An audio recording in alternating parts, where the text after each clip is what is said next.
तो क्लियर सुनाई दे रहा है? यस। ओके। तो आज का लेक्चर जो है भाई, उस लेक्चर में हम लोग एक नया कंसेप्ट सीखने वाले हैं और उसका नाम है सरफेस टेंशन, जिसमें हमें टेंशन जो एक होता है जो मेंटली, जो हम अभी इस कोरोना के दौरान देख रहे हैं कि भाई ज़्यादातर मोबाइल से वर्क हो रहा है, तो कैसे पढ़ेंगे, किस तरह से हम लोग क्या आगे बढ़ेंगे, वो थोड़ा सा टेंशन रहता है। पेरेंट्स को है, टीचर्स को है, आप लोगों को है, सभी को टेंशन है। वो टेंशन अलग है। उसके बाद दूसरा एक टेंशन हमने देखा था, जो हम लोगों ने कहाँ देखा था? चैप्टर नंबर कौन सा? 5। यस, 5 में देखा था हमने कि भाई टेंशन आता है रूप में, कोई ऑब्जेक्ट उसको लटका दिया, या हम लोग ऐसे किसी ऑब्जेक्ट को उठा रहे हैं तो टेंशन होता है। हाँ, वो एक टेंशन देखा था। आज हम देखने वाले हैं बच्चों सरफेस टेंशन। कौन सा टेंशन? Surface tension. क्लियर है कि नहीं? तो बेटा अब वॉइस सही आ रहा है ना? हाँ, लाइव में मैसेज आ रहे थे कि वॉइस इज नॉट क्लियर। अभी सही आ रहा है। ओके, चलो ठीक। थोड़ा सा वाईफाई इश्यू होगा, सो डोंट वरी, हम लोग उसको क्लियर कर देंगे। आप मैसेज करते रहना, हम रुक जाएंगे, स्टॉप करके रिकॉर्डिंग भी स्टॉप कर देंगे। ओके, तो आगे अब बढ़ते हैं सरफेस टेंशन। तो बच्चों अभी तक हमने दो तरह के टेंशन की बात की। ये एक नया टेंशन आया है जिसका नाम है सरफेस का टेंशन, सरफेस टेंशन। तो ये टॉपिक किस और हमें ले जा रहा है वो मैं आपको बताता हूँ। तो कुछ बातें हैं जो आपने देखी हैं, पर एक मिस्ट्री टाइप होती है। तो इससे ये ऐसा क्यों हो रहा है, ऐसे क्वेश्चन होते हैं।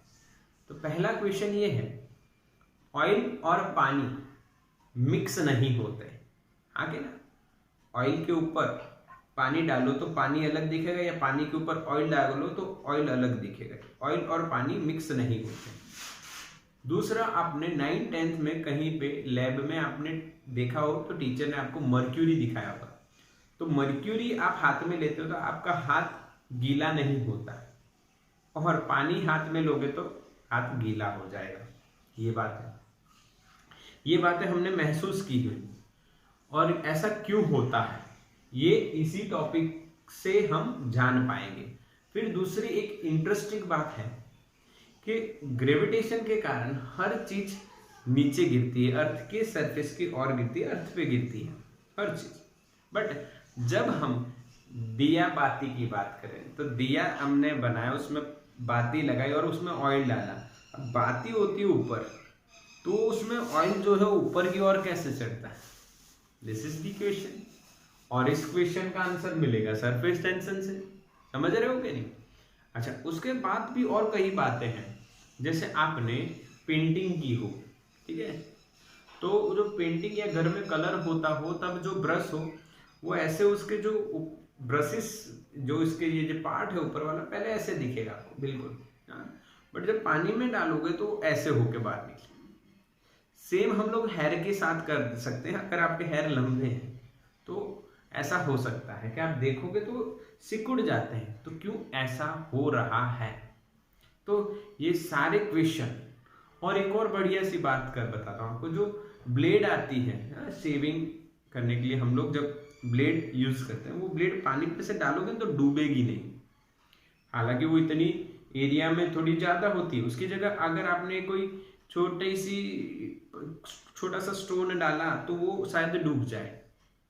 कई डूबते हैं, कई नहीं डूबते। ठीक है, कई इंसेक्ट ऐसे होते हैं जो पानी पे खड़े रह सकते हैं।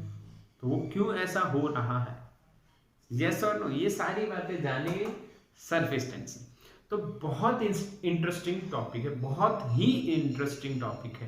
तो इसको समझना है, इसके क्वेश्चंस कैसे सॉल्व होंगे वो भी हम जानते जाएंगे धीरे धीरे धीरे। ओके, तो लेट्स स्टार्ट बच्चों, सरफेस टेंशन। तो सबसे पहले इसको डिफाइन करने की ओर हम चलते हैं, कैसे इसको डिफाइन किया गया है।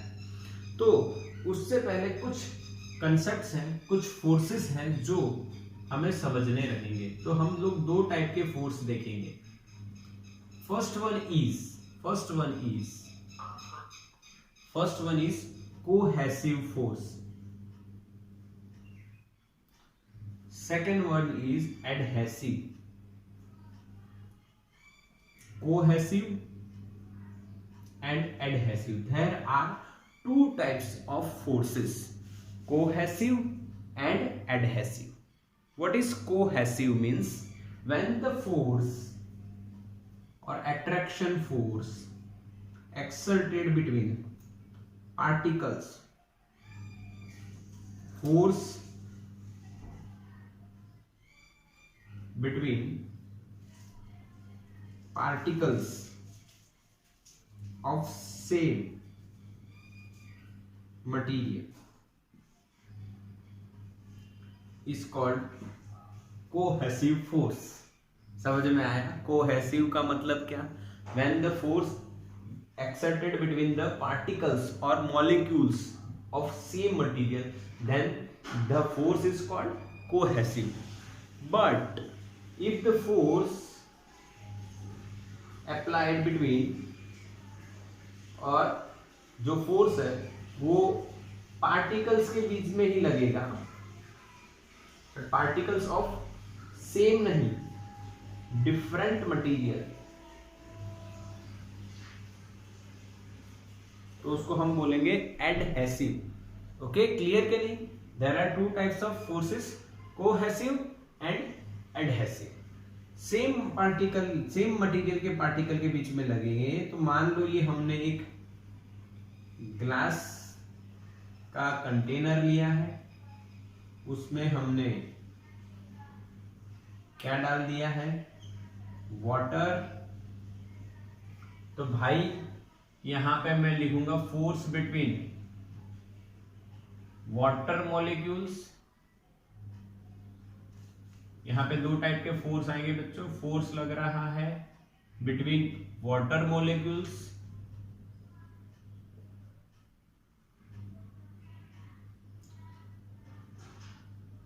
और दूसरा लग रहा है between water and glass molecules. तो बताओ पहले वाला जो फोर्स है बच्चों, फोर्स बिटवीन वाटर मॉलिक्यूल्स, इस केस में तो वो कौन सा फोर्स होगा बताओ? ये फोर्स कौन सा होगा और ये फोर्स कौन सा होगा? चलो जल्दी से.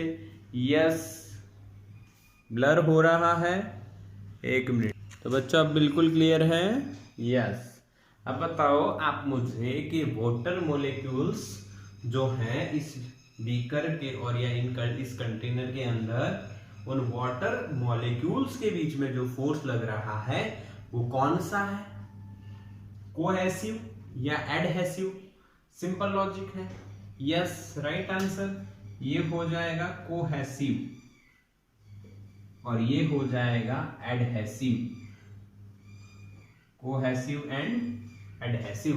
There are two types of forces, cohesive and adhesive. जो सेम मटेरियल के मॉलिक्यूल्स जो होंगे वो सेम मटेरियल के होंगे, एक ही मटेरियल. यानी पानी के मॉलिक्यूल, पानी के बीच में फोर्स लग रहा है, पानी का एक मॉलिक्यूल और पानी का दूसरा मॉलिक्यूल एक दूसरे के ऊपर फोर्स लगा रहे हैं, उसको कोहेसिव बोलेंगे. और पानी और ग्लास के मॉलिक्यूल यहाँ पे जहां पे कांटेक्ट में आ रहे हैं वहां पे एक दूसरे पे जो फोर्स लगा रहा है उसको हम एडहेसिव बोलेंगे. क्लियर है? यस. ओके, तो पहली बात आपको समझ में आई. अब दूसरी टर्मिनोलॉजीज क्या क्या है वो भी हम पढ़ते हैं. यहाँ पे आपको समझना है, ध्यान से समझना है. ये हम अगेन एक बीकर लेते हैं या कंटेनर है बड़ा, उसमें हमने एक लिक्विड भर दिया है. लिक्विड कौन सा है? कुछ भी हो सकता है. ओके, अब आप सोचोगे सर लिक्विड की बात क्यों कर रहे हैं, सर गैस की बात क्यों नहीं कर रहे या फ्लूइड की बात क्यों नहीं कर रहे? तो बच्चों जो फ्लूइड है उसमें गैस भी आता है और लिक्विड भी आता है, पर लिक्विड के अंदर सरफेस टेंशन, क्योंकि उसके अंदर फ्री सरफेस देखने को मिलता है, जबकि जो गैस है उसके अंदर कोई फ्री सरफेस नहीं होता है. इसीलिए हम उसकी बात यहाँ पे नहीं कर रहे हैं. समझ रहे हैं आपके मेरी बात? हाँ, हालांकि एक बात ध्यान में रखनी है आपको कि जो लिक्विड होता है उसको कोई शेप नहीं होता है, कोई भी शेप वो ले सकता है। आप जिस कंटेनर में डालोगे वो उसका शेप ले लेगा, बट उसका वॉल्यूम जो होगा वो फिक्स होगा। यानी आप कोई भी शेप लीजिए, पर जो वॉल्यूम उसका आपने डाला है, मान लो 1 लीटर वाटर की बॉटल है, तो उसमें बॉटल का शेप उसने ले लिया है। फिर उसी बॉटल के पानी को अगर आपने किस में डाल दिया, तपेली वगैरह में डाल दिया, तो उसने तपेली का शेप ले लिया, पर कितने लीटर होगा वो, 1 लीटर। तो volume is same but shape will be different. Okay, समझ में आया? अच्छा, ये लिक्विड हमने डाला। अब यहाँ पे आप क्या नोट करने वाले हो? सबसे पहली बात देखो, हम लोग इसको, आप स्क्रीनशॉट तो ले लिए हो ना, तो इसको हम लोग हटा देते हैं, नहीं लिया है तो ले लो। कोहेसिव एंड एडहेसिव, इसका आपने स्क्रीनशॉट तो ले लिया है, ठीक है?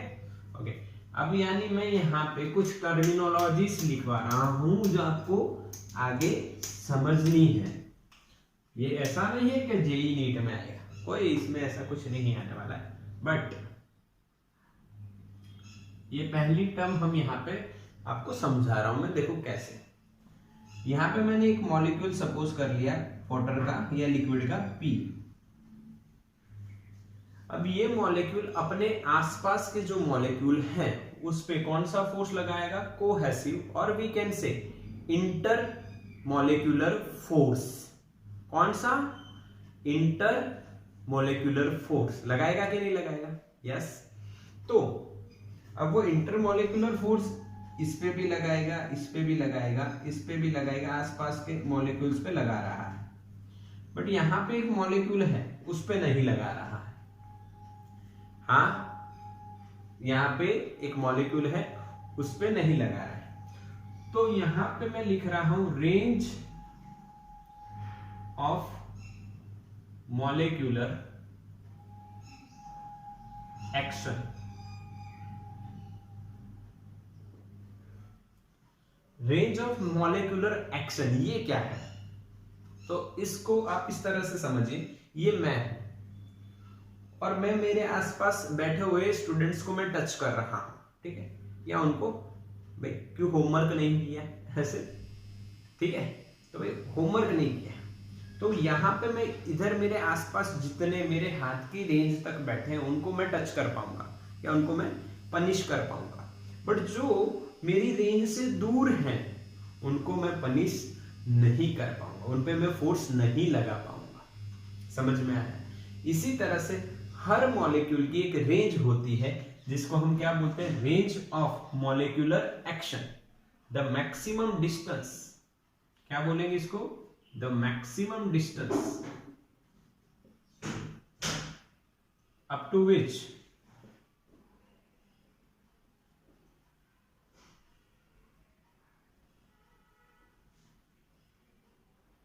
molecule exerts force on other molecules. The maximum distance up to which molecule exerts force on other molecules is called range of molecular action. समझ में आया कि नहीं? क्लियर ना? एक मॉलिक्यूल दूसरे मॉलिक्यूल्स पे जिस मैक्सिमम डिस्टेंस तक फोर्स लगा सकता है वो उसकी रेंज बन गई, range of molecular action. Yes और क्लियर के नहीं? अच्छा, दूसरी बात, स्फीयर ऑफ मॉलिक्यूलर एक्शन।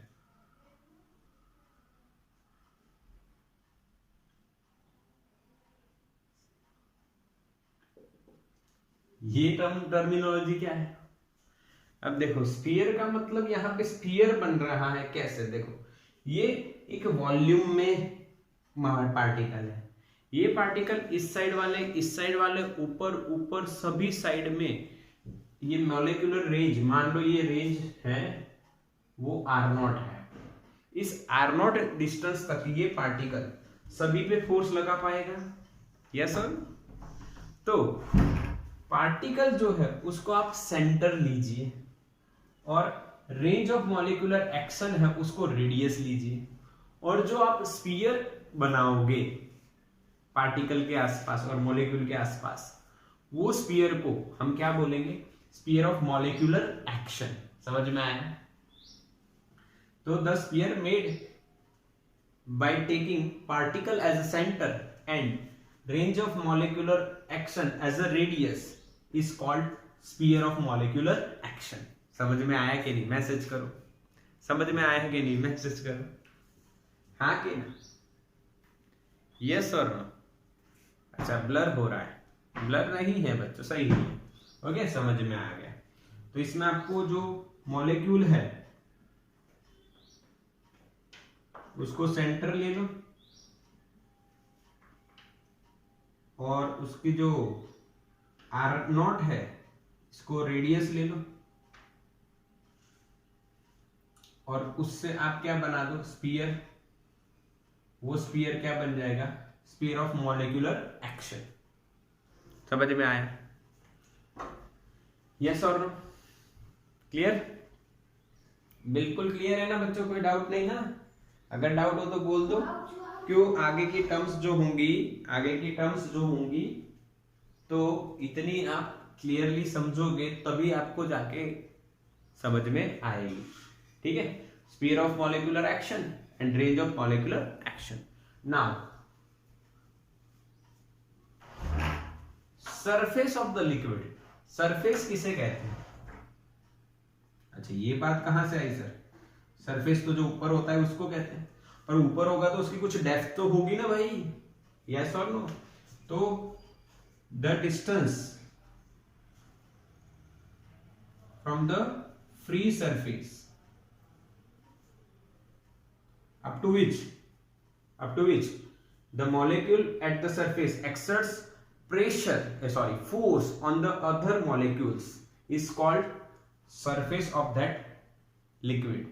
यानी मान लो R0 तक ही लगा पाएगा कि नहीं लगा पाएगा? बोलो हाँ के ना? यस और नो बोलो, मैसेज करो बच्चों। क्लियर तो दिख रहा है? यस और नो मैसेज करो फटाफट। हाँ, क्लियर दिख रहा है बच्चों। हाँ, ओके ओके ओके, मैसेज बस बस बस, ज्यादा मैसेज भी मत करो। एक दो आ गए तो बहुत हो गया, ज्यादा। ओके, क्लियर दिख रहा है? नहीं, कई बच्चों के मैसेज आ रहे हैं सर क्लियर नहीं दिख रहा है। अब क्लियर है। थोड़ा सा नेटवर्क इश्यू है भाई। ओके, सरफेस किसे कहेंगे? The distance, the downward distance from the free surface of the liquid up to which it can exert force on the other molecules is called surface of the liquid। surface of the liquid आगे ना, the downward distance up to which molecule on the surface can exert force on other molecules। और आप ऐसा भी बोल सकते हो कि from the free surface the distance of range of molecular action up to the distance of range of molecular action is called surface of the liquid. समझ में आया कि नहीं है? तीन टर्मिनोलॉजीज हमने समझी, range of molecular action, sphere of molecular action and surface of the liquid. ये तीनों आपने क्लियरली समझी। इसका मतलब क्या है समझने का? देखो, अब देखो, आपको समझना है कि सरफेस टेंशन कैसे लाया गया। पर उससे पहले हम लोग तीन पार्टिकल की बात करेंगे। पहले मैं पी की बात करता हूं। तो पी पार्टिकल का ये हो गया, मैंने स्फीयर बना दिया, स्फीयर ऑफ मॉलिक्यूलर एक्शन। फिर मैं दूसरा एक पार्टिकल लेता हूं, ध्यान से देखिए यहां पे,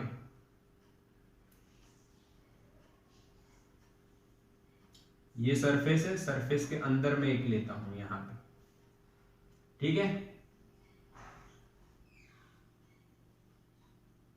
समझना है आपको। सरफेस के अंदर मैंने लिया है ये पार्टिकल, क्यू नाम इसका, और दूसरा एग्जैक्टली ऑन द सरफेस मैंने लिया है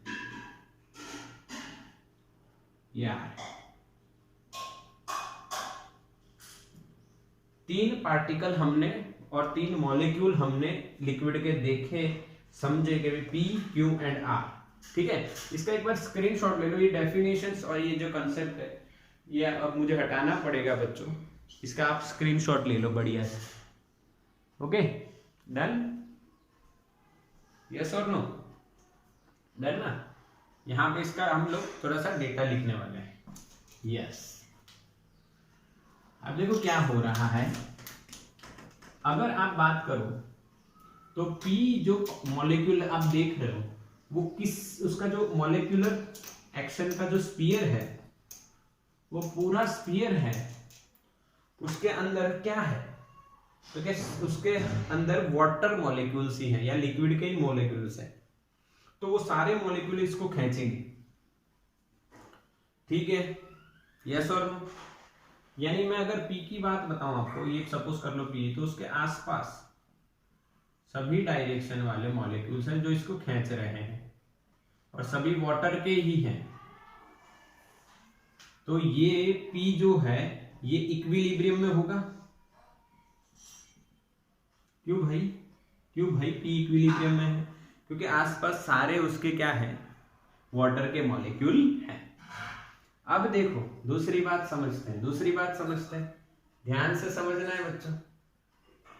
जो क्यों की बात करें, हम लोग क्यों की बात करें तो क्यों के अंदर, अच्छा क्यों की बात नहीं करेंगे, हम आर की बात करेंगे, क्यों की बात नहीं करेंगे। अच्छा अभी कर भी लेते हैं पर सिंपल लॉजिक है। क्यों में इतने पार्ट में वाटर, नीचे भी वाटर है, तो इतने पार्ट की यहाँ पे बीच में मैं एक लाइन ड्रॉ करूं तो यहाँ पे ये वाटर एक दूसरे को कैंसिल कर देंगे, एक दूसरे पे फोर्स लगा के, तो क्यों रेस्ट में आ जाएगा इन दोनों के कारण। बट ये लिक्विड है और ऊपर एयर, यहाँ पे लिक्विड और ऊपर एयर, तो यहाँ पे फोर्स किस पे ज्यादा लगेगा, क्यू पे। किस साइड लगेगा, डाउनवर्ड साइड, यस और नो। क्योंकि ऊपर यहाँ पे क्या है बच्चों, एयर, और यहाँ पे क्या है, लिक्विड, और लिक्विड की डेंसिटी एयर से ज्यादा होगी, इसीलिए डाउनवर्ड साइड इस पे फोर्स लगेगा। अब मैं बात कर रहा हूं आर। आर में आप देखोगे तो आर के हाफ पार्ट में एयर है और हाफ पार्ट में लिक्विड है, और लिक्विड की डेंसिटी बच्चों ज्यादा होती है, तो उस पे फोर्स कहाँ लगेगा, डाउनवर्ड साइड। तो आर पे जो फोर्स लगेंगे, यहाँ पे मॉलिक्यूल है, यहाँ पे मॉलिक्यूल है, यहाँ पे मॉलिक्यूल है, यहाँ पे मॉलिक्यूल, तो ऐसे फोर्स लगेंगे, तो इसका रिजल्टेंट कहाँ आएगा, डाउनवर्ड साइड। ऊपर साइड जो है वो एयर है और एयर बहुत कम फोर्स लगाए क्योंकि उसकी डेंसिटी कम होती है।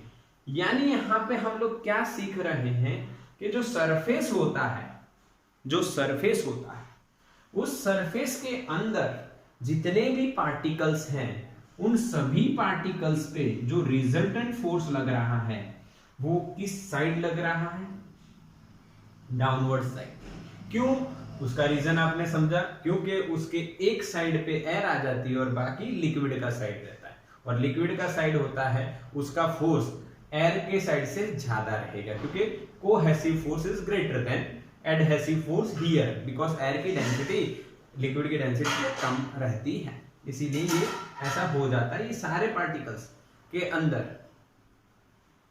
अच्छा क्यू और आर, एक मैसेज आया है, क्यू और आर के बीच में किसका फोर्स ज्यादा, तो बच्चों आर का ज्यादा। क्यों, तो क्यू के अंदर इतने लिक्विड की जो बात करें, इसमें हाफ और हाफ लिक्विड एक दूसरे के फोर्स को बैलेंस कर देंगे, और ये वाला लिक्विड ये वाले एयर से ज्यादा फोर्स नीचे की ओर लगाएगा। बल्कि इसमें देखोगे तो आर में तो आधा, पूरा आधा लिक्विड नीचे की ओर खींच रहा है और बाकी का एयर है, तो आर का जो नीचे जाने वाला फोर्स है वो ज्यादा है। इसका लॉजिक आप दूसरी तरह से समझो, यस इसका लॉजिक आप दूसरी तरह से समझो। देखो यहाँ पे जो पार्टिकल ऊपर जितना होगा उसकी प्रॉपर्टी नीचे जाने की, उसकी tendency to go beyond is more. Yes और नो? हम लोग जैसे ऊपर जाते जाएंगे तो हमें नीचे गिरने का डर बढ़ता जाएगा, because we are bounded to the earth. और ऊपर जाएंगे वैसे वैसे हमारी नेगेटिव पोटेंशियल एनर्जी जो होगी, बाउंडिंग वाली बाइंडिंग एनर्जी, वो कम होती जाएगी। तो इसकी बाइंडिंग एनर्जी बहुत ज्यादा है, इसकी बाइंडिंग एनर्जी सबसे कम है, इसकी इससे कम पर इससे ज्यादा है, इसीलिए इसके ऊपर फोर्स नीचे की ओर लग रहा है। बोलो समझ में आ रहा है? बाइंडिंग एनर्जी कंसेप्ट ले लो तो भी बात एक ही है। क्लियर है ये? ओके, तो इसका स्क्रीनशॉट ले लो, मैं इसको हटाने वाला हूं। अब मैं आपको सरफेस टेंशन बताने वाला हूं। व्हाट इज सरफेस टेंशन, ये क्लियर करवाऊंगा मैं आपको। स्क्रीनशॉट ले लो बच्चों फटाफट।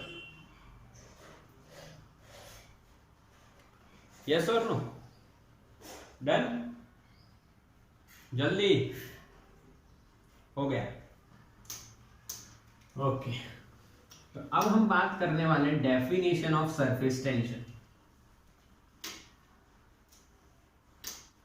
किसकी बात करने वाले हैं हम लोग? Definition of surface tension in terms of molecular force and in terms of surface energy। दोनों की टर्म में हम समझेंगे। और सरफेस एनर्जी क्या है ये भी मैं आपको बताऊंगा। मॉलिक्यूलर फोर्स तो आपको पता है, इंटरमॉलिक्यूलर फोर्स जो लगता है वो आपको पता है।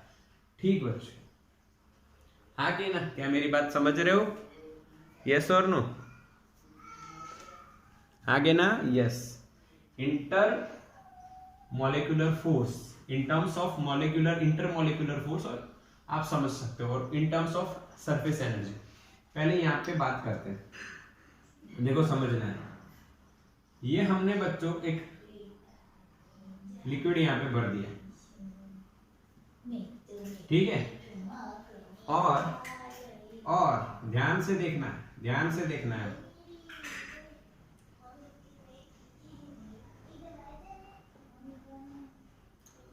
जो लिक्विड का सरफेस होगा उसके ऊपर हम एक इमेजिनरी लाइन सपोज करें,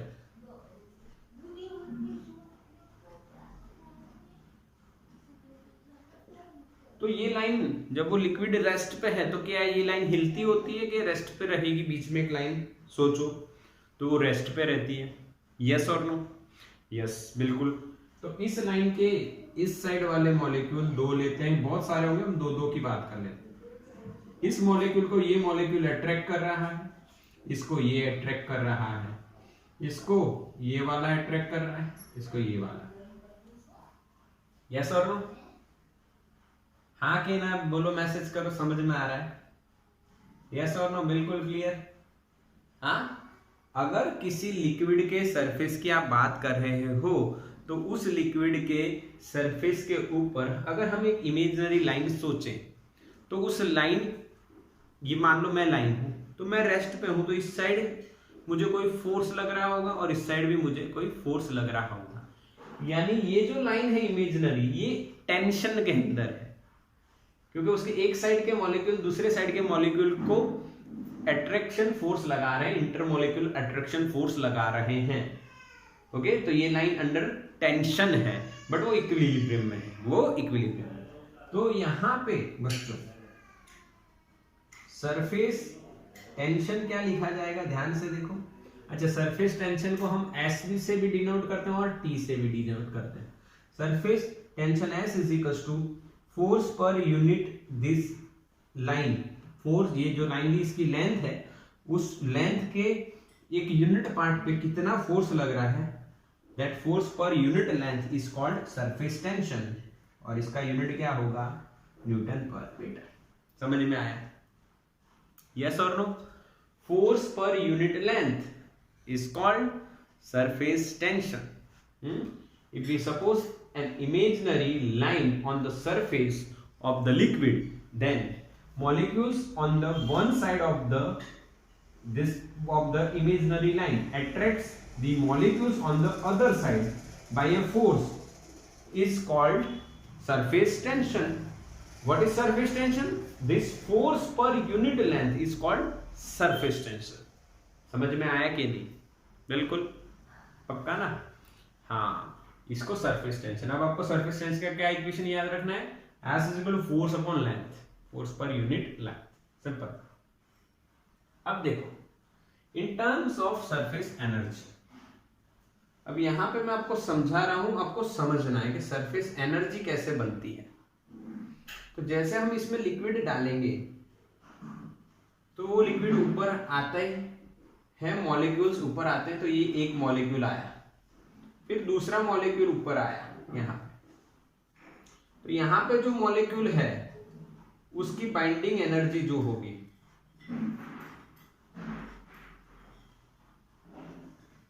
वो ज्यादा होगी, और वही बाइंडिंग एनर्जी, थोड़ा सा बड़ा बना देते हैं, वो बाइंडिंग एनर्जी और वी कैन से नेगेटिव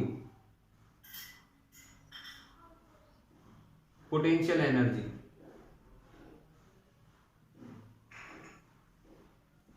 वो भी ज्यादा होगी इसकी. अब ये ऊपर जा रहा है तो इसकी बाइंडिंग एनर्जी जो है घटती जाती है. हाँ, अगर आप किसी लिक्विड को गर्म कर रहे हो तो वो क्या बन जाता है? गैस बनता है और वो एयर में चला जाता है. पर गैस सबसे पहले कौन सा पार्टिकल बनेगा? सरफेस वाला, ये वाला नहीं. क्यों? क्योंकि इसकी बाइंडिंग एनर्जी कम होती है. इसकी बाइंडिंग एनर्जी कम होती, यानी इसकी नेगेटिव जो पोटेंशियल एनर्जी है वो कम हो गई. वो पोटेंशियल एनर्जी नेगेटिव जो है वो कम हो गई, इसका मतलब इसको कुछ एनर्जी मिली, तभी तो ये ऊपर आया. यानी ऊपर आने पे एनर्जी बढ़ती है, क्योंकि नेगेटिव पोटेंशियल एनर्जी कम हो रही है, तो ऊपर आने पे एनर्जी, पॉजिटिव एनर्जी बढ़ रही है. यस यस, हम लोग ऊपर जाते हैं तो पोटेंशियल एनर्जी बढ़ती है. कौन सी वाली? पॉजिटिव वाली. यस, ठीक है. अब एक और पार्टिकल आया तो वो इसके बीच में नहीं, साइड में अरेंज होगा, और साइड में अरेंज होते होते ये पूरा का पूरा यहाँ पे क्या बना देंगे बच्चों? सरफेस. और इस सरफेस में जो भी मॉलिक्यूल आया है उसके पास कुछ एक्स्ट्रा एनर्जी होती है, जिसको कौन सी एनर्जी बोलते हैं बच्चों? Surface energy. हाँ के ना? यस और no? The particle or molecule which is in the surface of the liquid, it contains some extra energy. That energy is called surface energy. Okay? और ये surface energy से यहां पे क्या बन गया? ए एरिया का सरफेस. अब यहां पे आप ध्यान दीजिए, यहां पे अगेन ऐसी लाइन सोचे तो सेम फोर्स यहां पे भी लगेगा. यस और नो? तो सरफेस टेंशन यहां पे डिफाइन किया गया है surface energy per unit area, यानी surface energy E per unit area is called surface tension. यहां पे पर यूनिट एरिया में कितनी सरफेस एनर्जी आई due to this type of logic, वो per unit area surface energy जो होगी उसको हम क्या बोलेंगे? Surface tension. सरफेस टेंशन समझ में आया बच्चों? सरफेस टेंशन क्या है? S is equal to E by A. अब इसका यूनिट यहां पे क्या बनेगा? Joule per metre square. ये और ये सेम है. कैसे? तो बच्चों यहां पे जूल को आप न्यूटन इंटू मीटर लिख सकते हो upon metre square. Metre metre cut क्या आ गया? Newton upon metre. दोनों सेम. समझ में आया कि नहीं? Surface tension clear. डेफिनेशन के हिसाब से force per unit length Newton पर मीटर, यानी फोर्स पर यूनिट लेंथ. पर यहाँ पे एनर्जी के टर्म में क्या है? Energy per unit area. ये आगे भी मैं क्लियर करने वाला हूं, एक बार फिर से ये देखें होंगे कि ऐसा फिर से आएगा.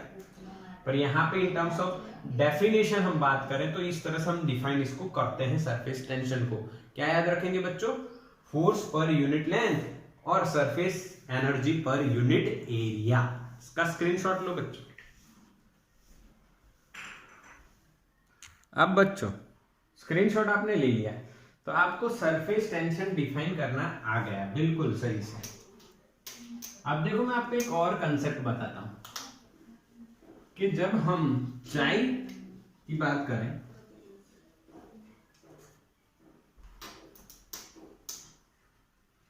और चाय को हम गर्म करते हैं, चाय को हम गर्म करते हैं, तपेली के अंदर है मान लो, और यहां से गर्म किए तो गर्म करी हुई है, वो उबलती है और बढ़िया से चाय तैयार हो जाती है।